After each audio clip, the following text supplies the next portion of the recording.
हमारे महाराज झांसी नरेश दूसरा विवाह करने जा रहे हैं।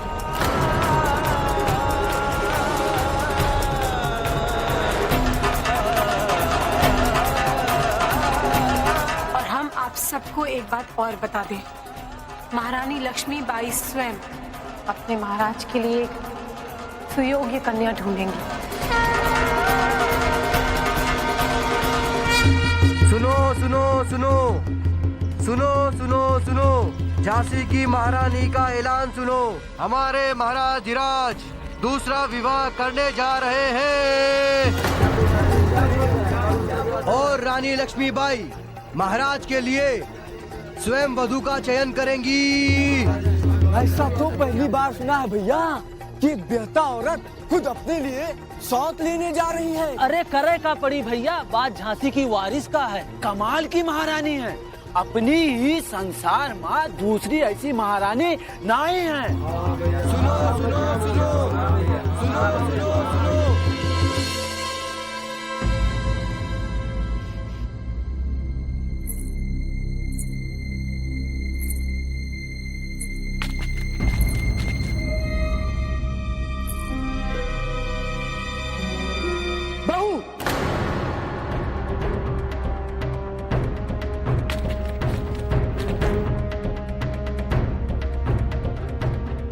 कहाँ जा रही हो बहू?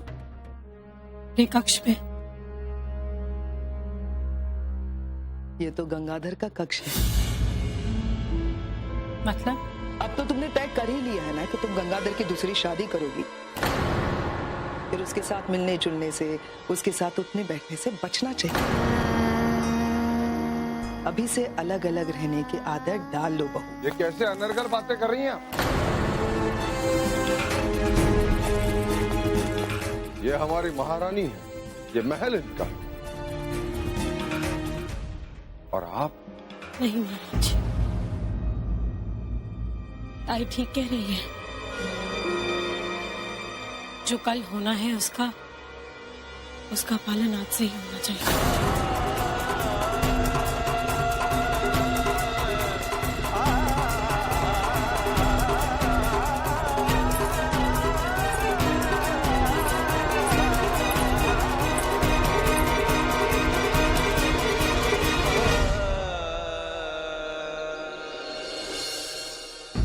सर, फोर्ट विलियम से गवर्नर जनरल लॉर्ड डलहौजी ने टेलीग्राफिक मैसेज भेजा है। गंगाधर के दूसरे विवाह की खबर सुनकर लॉर्ड डलहौजी बुंदेलखंड रेसिडेंसी पर गुस्से से भरे खत के जरिए भड़क उठा और सख्त आदेश दिए कि फौरन इस पर अंकुश लगाओ। गंगाधर के बाद झांसी का वारिस ईस्ट इंडिया कंपनी होगा। और इस खत के जवाब में नेल्सन ने डलहौजी को पूरी तरह आश्वस्त कर दिया कि गंगाधर की शादी प्लान के मुताबिक हो रही है। नई रानी झांसी को वारिस नहीं देगी, बल्कि कंपनी के इशारों पर चलेगी। कंपनी के हाथों की कठपुतली होगी वो।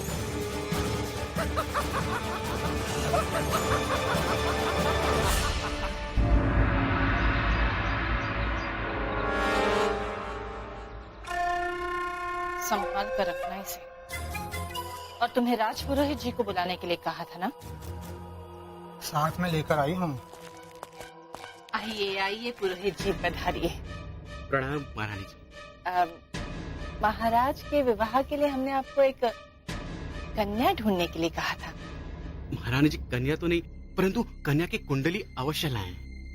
पर ऐसे ग्रह वाली कुंडली सारे बुंदेलखंड में ढूंढने से नहीं मिलेगी महारानी जी।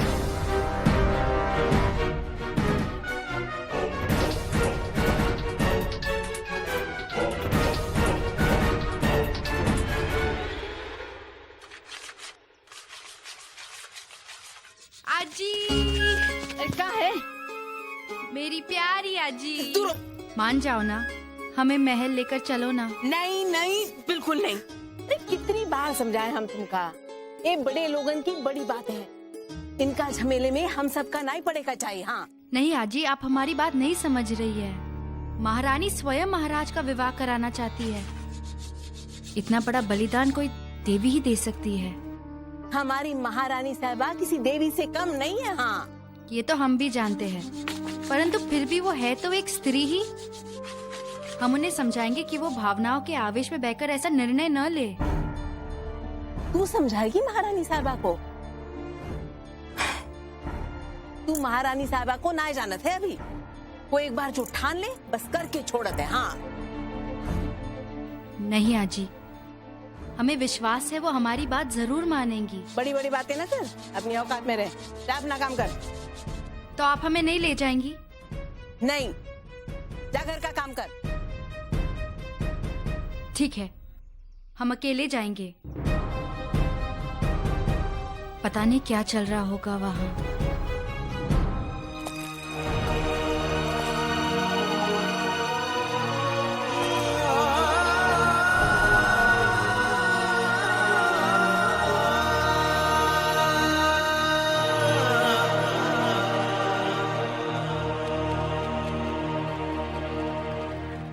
नमस्कार। महल में आपका स्वागत है। आपका परिचय? हम अपनी कन्या का विवाह हेतु ओडिशा से आए हैं। भैया हमारी ज्येष्ठ पुत्री हेमलता है। महोदय आपका परिचय?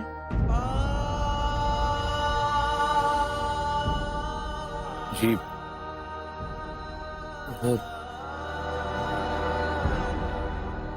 मैं महारानी लक्ष्मीबाई का पिता हूं।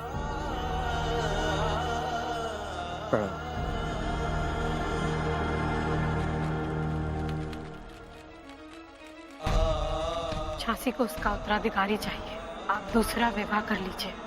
ये सच है कि हम कभी गर्भवती नहीं हो पाएंगे, परंतु नहीं रानी, वो अवश्य गर्भवती होगी। महाराज, तो आप दूसरा विवाह इसलिए नहीं कर पा रहे क्योंकि हम जीवित हैं। यदि हम मर गए तो आपको दूसरा विवाह करना ही पड़ेगा महाराज। हमारे आखेट पर जाने का प्रबंध किया जाए। जी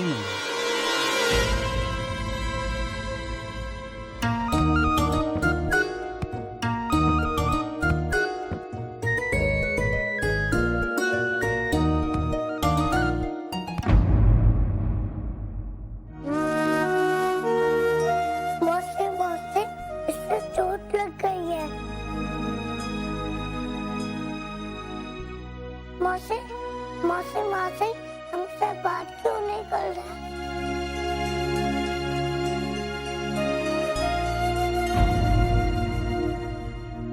ऐसा मत करो मनु।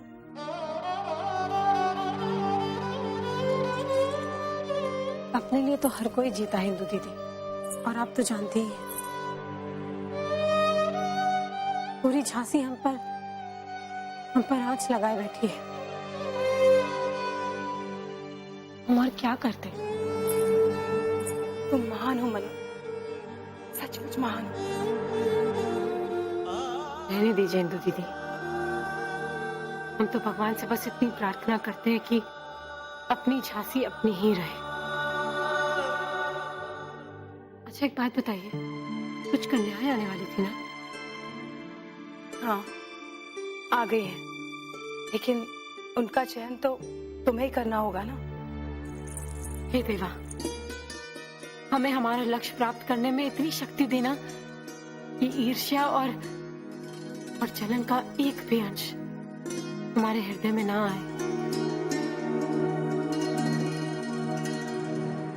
अनु, जो स्त्री इतना बड़ा त्याग करे है, उसके मन में ईर्ष्या आ ही नहीं सकती, आ ही नहीं सकती। अच्छा, एक बात बताओ कि उन स्त्रियों में तुम क्या गुण ढूंढना चाहती हो? एक अच्छी रानी का या एक माँ का?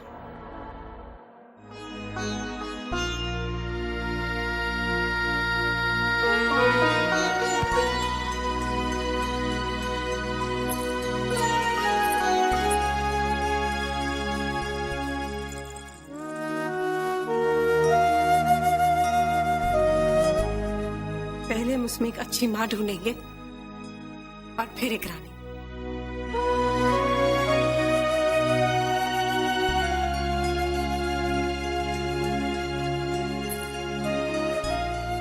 क्या हुआ इंदु दीदी, आप रो क्यों रही हैं? मनु सच बताना, क्या तुम वो रानी के साथ चैन से रह पाओगे?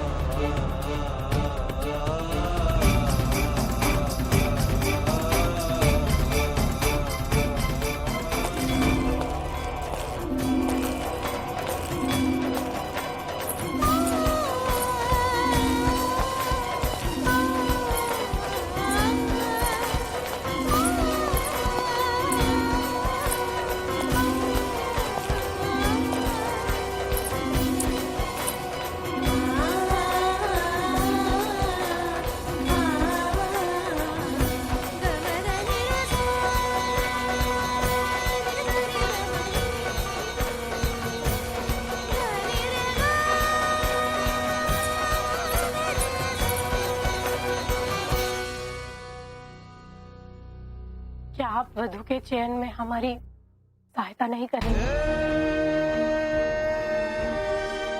आपने हमसे वचन मांगा, हमने दे दिया। अब क्या करना है और क्या नहीं, ये आप जान लीजिए। आप हमें विवाह का मुहूर्त और स्थल बता दीजिए, हमारा यह शरीर वहां पहुंच जाएगा।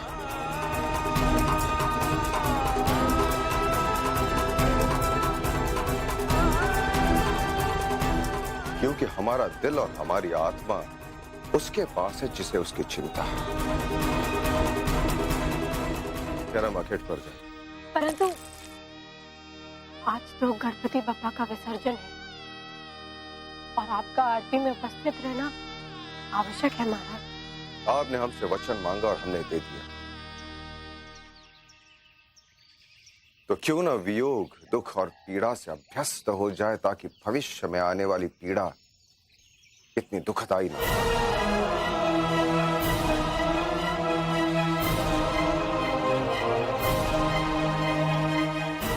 आप आरती आरंभ कीजिए, हम विसर्जन के स्थल पर पहुंच जाएंगे।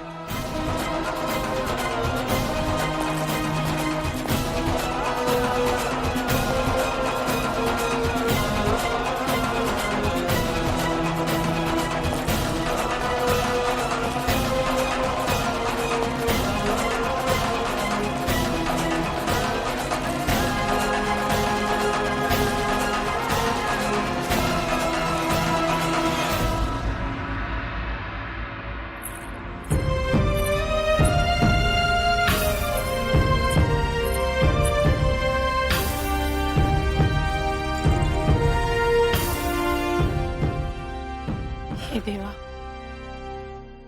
शक्ति दे। पूछो ना बहू, पूछो। जी,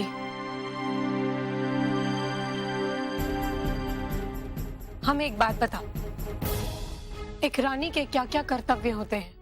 अपने राजा के प्रति अगाध श्रद्धा, उनके सुख दुख की भागीदार।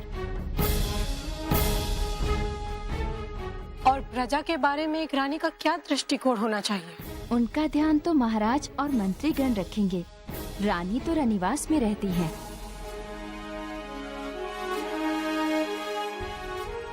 आप जा सकती हैं।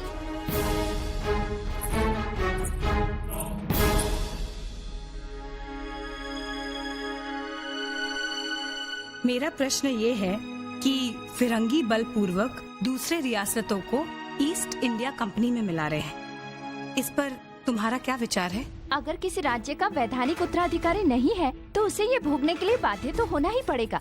परंतु जब महाराज विवाह कर रहे हैं तो दत्तक लेने का तो प्रश्न ही नहीं उठता। उत्तराधिकारी उन्हें उनकी पत्नी अर्थात रानी ही देंगी।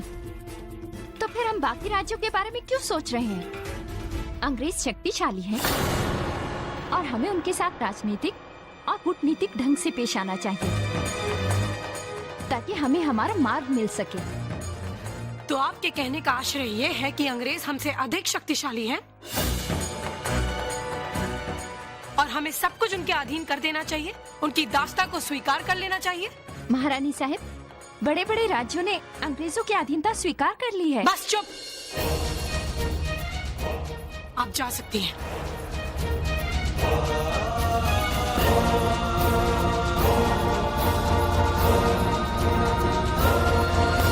दूसरी प्रत्याशी को बुलाओ।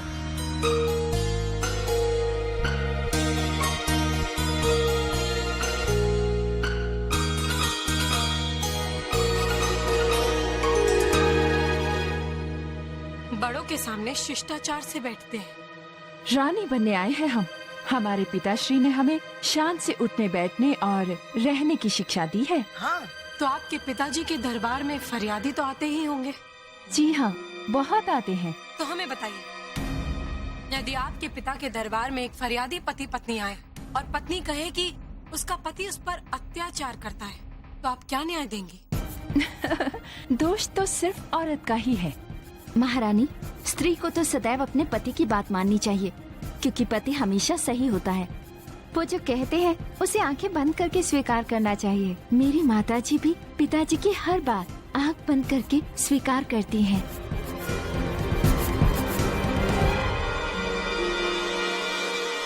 मलिका आलिया, क्या आपको कोई भी पसंद नहीं आई? हम जानते थे, शायद शान तो दूर, कोई आपके पैर की धोवन भी नहीं है। क्या करें मोतीबाई जी? क्या हमें एक महारानी की गरिमा के योग्य एक भी कन्या नहीं मिलेगी?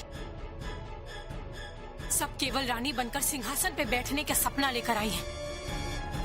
ना किसी में रानी बनने का गुण है और ना माँ। तो फिर हम एक काम करते हैं मलिका आलिया, बाहर जितनी भी लड़कियां आई हैं, हम उन्हें वापस भेज देते हैं। हमें यकीन है कि उनमें से कोई भी ये जगह लेने के लायक नहीं है।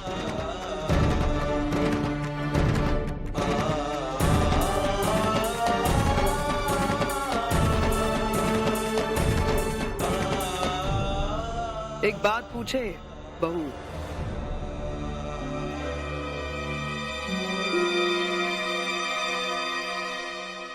मुझे तुम्हारे रंग बदलते हुए क्यों दिखाई दे रहे हैं? कहीं तुम्हारा मन बदल तो नहीं गया है?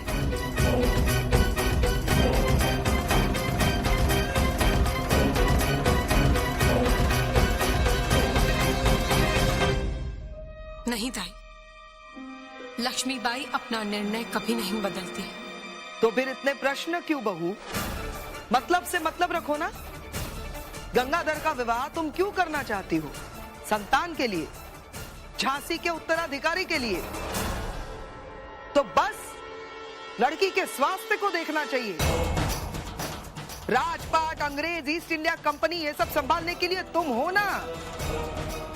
लड़की स्वस्थ होनी चाहिए, जो गंगाधर के एक स्वस्थ बच्चे को जन्म दे सके, जो झांसी का स्वस्थ उत्तराधिकारी होगा। बस एक सुंदर सी लड़की देखो और गंगाधर का विवाह कर दो। तुम तो मुझे अच्छी तरह से जानती हो, मैं जो भी बोलूं मुंह पे बोलूं। हमें एक स्वस्थ कोख चाहिए झांसी के उत्तराधिकारी के लिए, जो तुम नहीं दे पा रही हो।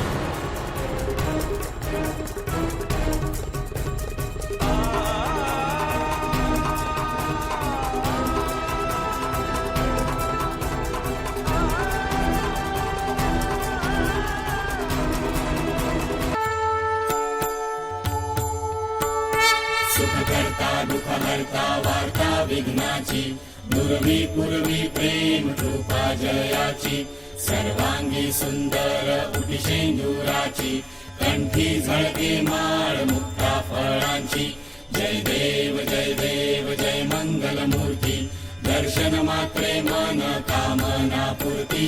जय देव रत्न खचित परा तुझ गौरी कुमरा, चंदनाची उटी कुंकुम केशरा, हिरे जडित मुकुट शोभतो बरा, ऋणझुणती नुपुरे चरणी घागरिया।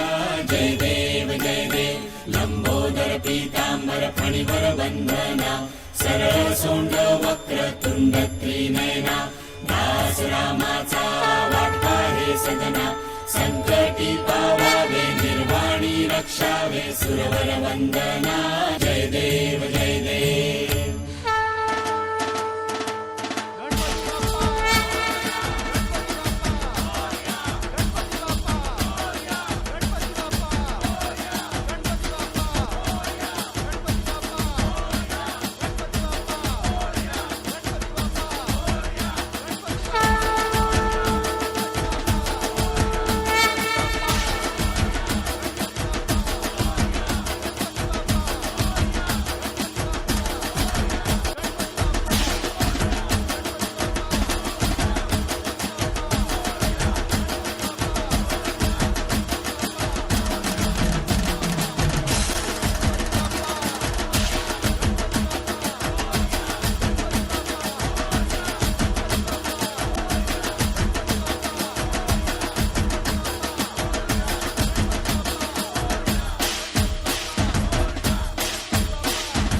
मेरे क्षमस्व परमेश्वर अन्यथा नास्ति त्वमेवं शृणु मम। अभी सब लोग गणेश जी को प्रणाम कीजिए। ओम गणानां त्वा गणपति वामेकं नमः ब्रह्मणाहं ब्रह्मणस्पदार्थं मंत्रपुष्पाञ्जलिरातं नमस्कारं समर्पयामि नमस्करोमि। अवाहं न जानामि तवार्चनं पूजा समुक्षं पदा परमेश्वर मंत्र। हे गणपति गजानन, महाराज के लिए सुयोग्य वधु ढूंढने में हमारी सहायता करना। दासो मेरे क्षमस्व परमेश्वर अन्यथा नास्ति त्वमेवं शृणु मम। तस्मात् कारणभावेन रक्ष रक्ष परमेश्वर रक्ष रक्ष परमेश्वर रक्ष रक्ष परमेश्वर। गतं पापं गतं दुःखं गतदारिद्र्यमेव च अगतातवश यजमानस्य रूपं देहि जयं देहि। अवाहं न जानामि तवार्चनं पूजा समुक्षं पदा परमेश्वर मंत्रहीन क्रियाहीन भक्तिहीनं सुरेश्वरं यत्पुजोपराध सहस्राणि वर्जनमया। दासो मेरे क्षमस्व परमेश्वर अन्यथा नास्ति त्वमेवं शृणु मम। तस्मात् कारणभावेन रक्ष रक्ष परमेश्वर रक्ष रक्ष परमेश्वर रक्ष रक्ष परमेश्वर। गतं पापं गतं दुःखं गतदारिद्र्यमेव च अगतातवश यजमानस्य रूपं देहि जयं देहि यशो देहि दिशि देहि। अवाहं न जानामि तवार्चनं पूजा समुक्षं पदा परमेश्वर मंत्रहीन क्रियाहीन